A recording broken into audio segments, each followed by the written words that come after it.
Welcome back to Druidcast with Dissolution Druid. This week on the Conspiracy Meta, the Night King and the Ice Wall. Speaking of Wall Kings, Trump's talks of Neo-imperialism have only ramped up since I offered my opinion last week. Now expanding his attempt to alchemically transfigure isolationism into colonialism, Trump has proposed we annex Greenland and the Panama Canal on top of Canada and Mexico. The guy isn't even president yet, but he's clearly in charge, and all of his detractors who gaslighted us for 8 years are mostly silent these days. The White House quietly admitted that Biden was too incompetent for office since day one, leading me to ask the question that should be on everyone's mind. Who's really been in charge for 4 years? The world may never know. In good news, joy to the world, MKUltra is born again. The Department of Veteran Affairs awarded a $1.5 million grant to a 5-year research program at Brown and Yale to explore the effects of therapy under the influence of MDMA on PTSD symptoms and alcohol use disorder. Sounds innocuous, right? Follow the money. MAPS, the Multidisciplinary Association for Psychedelic Studies, is the recipient of the grant money. MAPS gets bankrolled by a lot of bigwigs, including George Soros.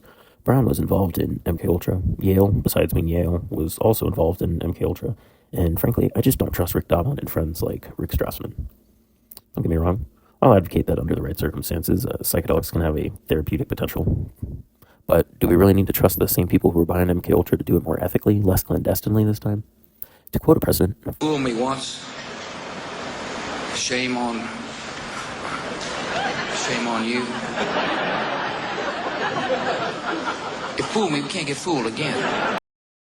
It should be noted Joe Rogan is the loudest advocate for psychedelic therapy and has been one of the loudest voices for people like Rick Doblin, Rick Strassman, and other psychedelic researchers. It's a slippery slope. I'm pro-decriminalization, anti-government control, and when it comes to psychedelics, you can't seem to have one without the other. Let me know what you think. Speaking of MKUltra, the CIA and Counterintelligence pulled a fast one on everyone this week. Quite a few times, actually, but namely by re-releasing Stargate files to the public. These have been publicly available since 2017, and the program described remote viewing on Mars and watching giants build pyramids. Well, that's been declassified since 2001 and 1995 as the Grill Flame program. This is what I mean when I'm talking about counterintelligence. Social media is controlled by CIA analogs. Mainstream media is controlled by CIA analogs. They disseminate information when it is convenient. I'm convinced that it mostly has to do with keyword flooding. If I'm an influencer and I make a post about Beyonce's Lemonade album and I have the news advertise about Beyonce's Lemonade album, you're going to have a harder time finding out on your own, say, hypothetically, that the CIA runs a lemonade store in Phoenix, Arizona until somebody in the news blew its cover. Couple that with Mr. Beast renting pyramids and compare it to what happened the exact same time the Grateful Dead, a CIA analog, played a concert at the pyramids, well, maybe you'll get a better picture of what I'm trying to elucidate.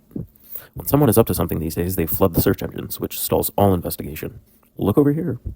Speaking of strange coincidences, in Russian news, YouTube is experiencing blackouts.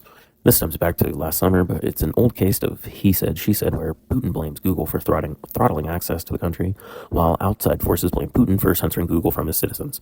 Either way, Russian citizens suffer most of it. Imagine if the government shut down this channel because of geopolitics. I'd be pretty pissed too. Russians can't seem to catch a break this week with a fleet of 113 Ukrainian drones swarming over the border in our latest drone warfare showcase. One drone in particular was caught on film 1,200 miles from Kiev in Kazan going kamikaze into a residential tower, reminding me of this image. Considering all the talk about Batman and spy comms these past 2 weeks, I'm keeping my eyes peeled for the next scene in this crazy movie. Is this just okay now? Like, are we all okay and just letting drone warfare take place with the trade-off of less soldiers on the battlefronts? I mean, remember the dialectic. Removing soldiers and replacing them with drones leads to synthesizing soldiers with drones. Don't say I didn't warn you. Ah, humbug. Christmas was this week. Kim Kardashian released a weird fucking video. I don't have any interest in watching it. And mysterious evil sentient cars were running people over in Germany during a Christmas parade where many quote-unquote non-participants of Christmas festivities protested nearby. All this talk of Christmas leads us to the meat of the matter this week.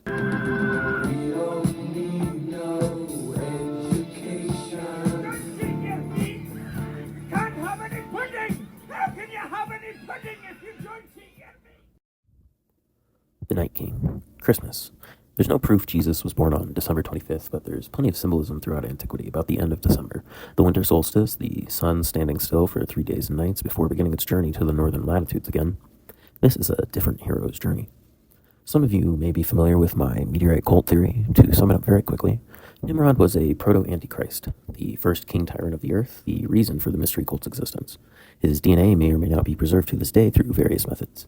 But Nimrod, Gilgamesh, Osiris, Horus, Orion, Saturn, Zeus, Dionysus, Hiram, these are all essentially the same figure. The craftsman, possessor of knowledge from antediluvian times passed down to him, has in some form passed into the underworld, like the sun reaching its southernmost point in the sky, like Venus or Sirius passing behind or in front of the sun. It stays for 3 days, 3 weeks, a time or so, and then is stupendously raised from the grave, making them lord of the grave, underworld, death.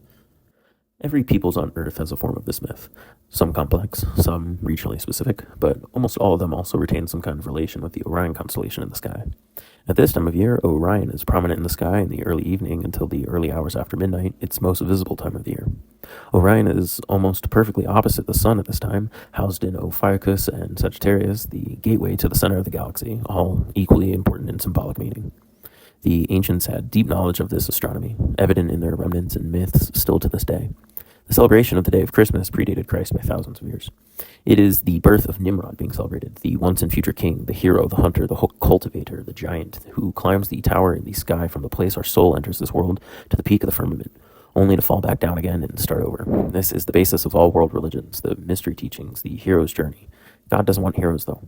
It's no mistake that the birth of Christ has been transposed onto the birth of the prototypical Antichrist. Some suggest Jesus' birthday was in March or September. I'd say it doesn't matter when he was born, only how he lived. I won't belabor the point. One of these days I'll make a full-length video on the intricacies of the Meteorite cult, but that deserves an entire podcast to itself. I'll leave you all with this question, though. If AI has the ability to reconstruct DNA, and the elites potentially have some form of DNA preserved of ancient kings or pharaohs, how long is it until someone tries to clone one of these people and speak to a Frankenstein monster from our distant past? Speaking of monsters, GaetzGate continues as the House decides, in a rather unorthodox move, to release the notes of their investigation into former Representative Matt Gaetz. Evidence was found of alleged rape, prostitution, rape of a minor, all highly suggested, from up to $90,000 in Venmo payments made to various women and girls during his tenure in Congress. Fucking A. Gaetz denies the allegations, claiming he likes to take care of his girlfriends and friends, and that the DOJ never brought charges against him in 2023 when this was all initially found out. He has a point. This is just the results of an investigation, not an indictment. Will another Epstein friend walk free? Stay tuned. Wrapping up the conspiracy meta this week, the Flat Earth community has imploded on itself after self-proclaimed pastor Will Duffy organized a trip to Antarctica called the Final Experiment, gathering together 3 Flat Earthers and 12 Glowers for the cheap cost of $32,000 per person. Duffy flew to Antarctica on the 14th to observe whether or not the sun sets in Antarctica in the southern summer. It doesn't. I didn't realize this was a tenet of Flat Earth, but apparently one of the 10 commandments has been dashed to bits, and flurfers are in an uproar over whether or not a 24-hour sun in the southern hemisphere even really matters. Is it a coincidence other folks of significance were in Antarctica at the same time? Even more suspicious timing, drama like I've only seen among alt-health folks has plagued the Flat Earth community, with accusations of Masons, Counterintelligence, Feds, and Satanists being thrown around without care for who is hitting the crossfire. I didn't think Flat Earthers were capable of canceling one another, but here we are, folks, witnessing it live.